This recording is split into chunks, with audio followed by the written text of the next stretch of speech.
세계 도핑 방지 기구 총회가 부산에서 어제 개막했습니다. 아시아에서 처음 열리는 이 행사에 191개국 2천여 명이 모여 앞으로 6년간 국제 스포츠의 기준이 될 도핑 방지 규약과 국제 표준을 논의하고 있습니다. 공정한 경쟁의 기준을 다시 정하는 이번 총회 의미 짚어보겠습니다.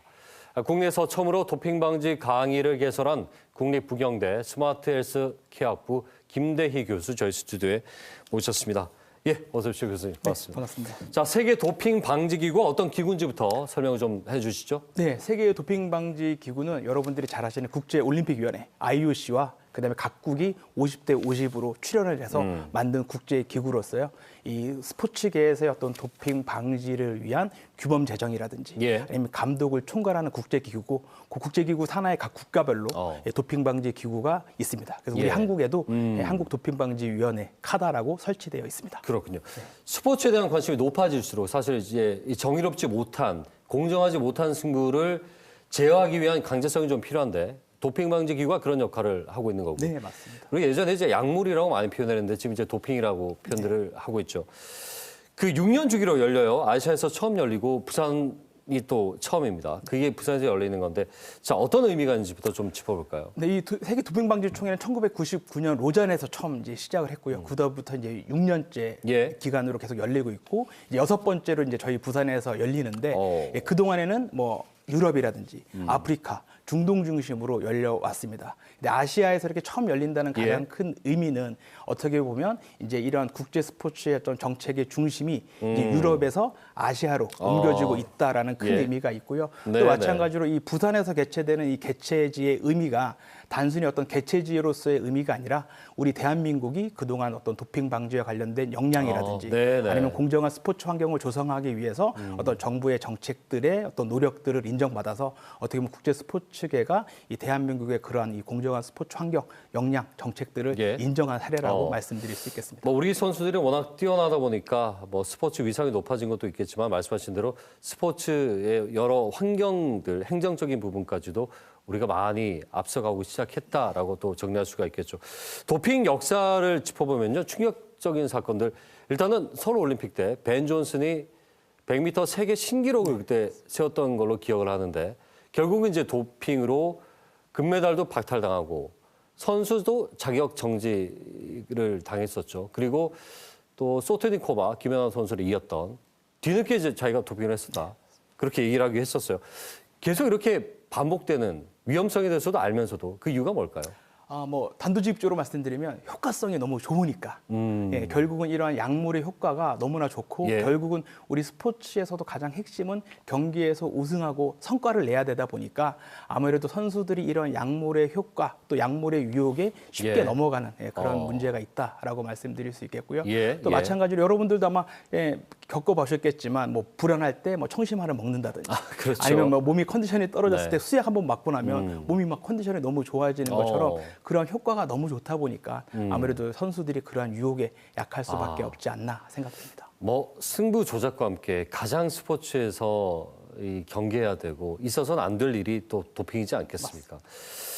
이번 총회 핵심이 내후년 2027년에 적용될 도핑 방지 규약을 새로 정하는 거예요. 어떤 내용들이 담겨야 되겠습니까? 네, 그래서 어떻게 보면 그동안의 어떤 도핑 방지는 적발과 징계였다라고 하면 이제 어떤 도핑에 대해서는 어떤 수요자 중심으로 어떤 선수를 보호하고 어떤 선수의 인권도 보호하고 그다음에 예. 어떻게 보면 이제 선수의 한 70% 정도가 또 유청소년들이 많습니다. 네네. 그래서 또 유청소년들에 대한 건강 보호라든지 그다음에 이제 과학기술의 발전에 따라서 이런 도핑에 대한 방법, 수법들이 점점 더 개발한 또 은폐되는 그런 기술들이 많기 때문에 이런 것들을 대응하기 위한 그런 정책들 또 그런 것들을 대응하기 위한 규범들을 만들어진다라고 말씀드릴 수 있겠습니다. 이 규약이 2027년부터 적용이 되는 거죠? 네, 맞습니다. 그러면 아까 6년 주기로 열렸는데 그 6년 주기에 혹시 그 의미가 있습니까? 네, 그래서 그 6년 동안 아무래도 이게 규정들이 너무 빨리 바뀌면 안 되니까 올림픽은 이제 아무래도 4년마다 바뀌지 그렇죠, 않습니까? 그렇죠. 그래서 그것보다 더 먼저 하기 위해서 이제 6년 주기로 하고 있고요. 그다음에 총회는 6년마다 열리지만 또 이사회는 또 이제 매년 열리고 있어서 이제 그러한 것들이 있으면 또 이사회 때 약간 뭐 수정도 하고 그렇게 하고 있습니다. 6년 동안 정해지더라도 만약에 좀 변화가 필요하거나 네. 좀 보완이 필요한 게 있다면 이사회에서 또 그걸 결정하게 네, 맞습니다. 되는 거고 이사회는 이제 매년 열리는 네, 거고요. 네. 조금 전에 말씀하신 대로 도핑 기술이 점점 더 그 고도화되고 있고 교묘해지고 과학기술 발전에 비례하는 것 같아요.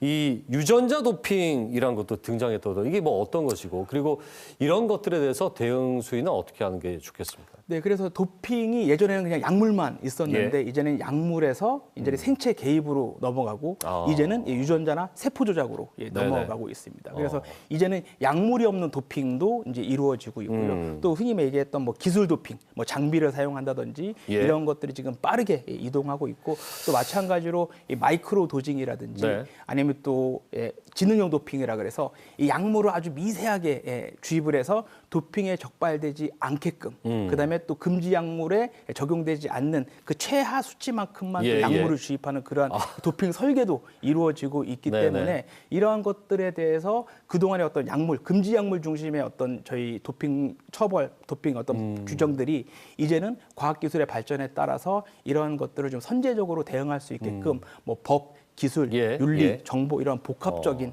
그런 정책적인 대응들이 좀 필요하지 않나 생각합니다. 최근에 뭐 그 물 마약 같은 거는 이제 뭐 나오지도 않는다고 하더라고요. 맞습니다. 약물도 이런 것들 마찬가지일 수 있겠군요. 네, 맞습니다. 아무래도 이제 금지 약물 목록이 있는데 그런 목록들보다 또 이제 먼저 막 개발하거나 아니면 또 그런 금지 약물이 아닌 목록이 없는 약물들을 막 또 개발해서 뭐 주입하거나 막 그런 부분들이 있어서 아무래도 이제 규정이나 규범 자체가 그런 것들을 좀 못 따라가는 부분들이 있기 때문에 이해가 됐네요. 그러니까 이제 그 목록 외의 것들로 뭔가 한다면 나오진 않을 거고. 맞습니다. 그리고 또 적발량. 네, 맞습니다. 그렇죠. 그러니까 진화해야 된다는 말씀이십니다. 맞습니다. 이번 총회 홍보대사가 저 배구 여제 김연경 선수들, 경남 여중 선수들을 찾아서 여러 가지 스포츠 정신이라든지 클린 스포츠의 중요성 이런 것들을 이제 강조를 했는데 특히나 우리 청소년 선수들의 이런 것들이 더더욱 중요한 이유는 어떻게 또 해석할 수가 있을까요? 네, 제가 아까도 말씀드렸다시피 선수 중에 한 70%, 60% 이상들이 다 이제 청소년기의 선수들이고요. 특히 이제 청소년 선수들 같은 경우는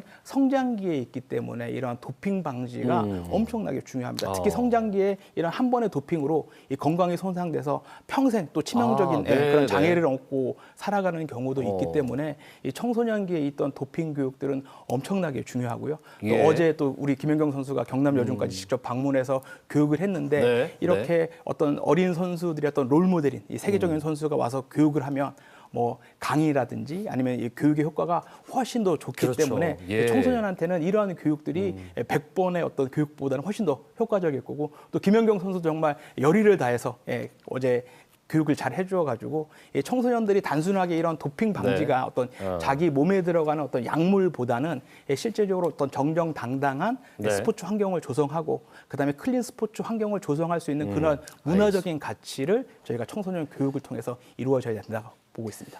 말씀하신 대로 이제 적발과 처벌보다 예방이 최선이다라는 것. 바로 이런 것들 아니겠습니까? 네, 맞습니다. 마지막 날에 이제 부산 선언이 채택이 되는데 이 선언에는 어떤 내용이 포함이 되고 이 또 반도핑 정책에 영향도 또 줘야 될 텐데요.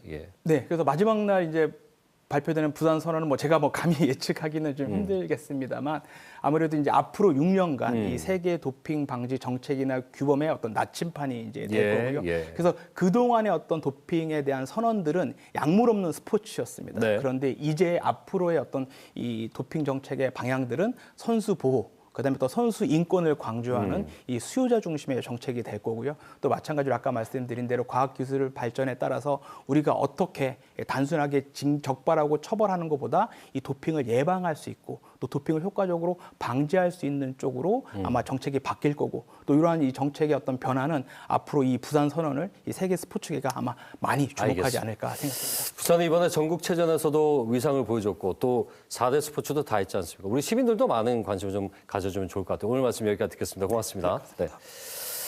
국립부경대 김대희 교수와 함께 얘기 나눠봤습니다.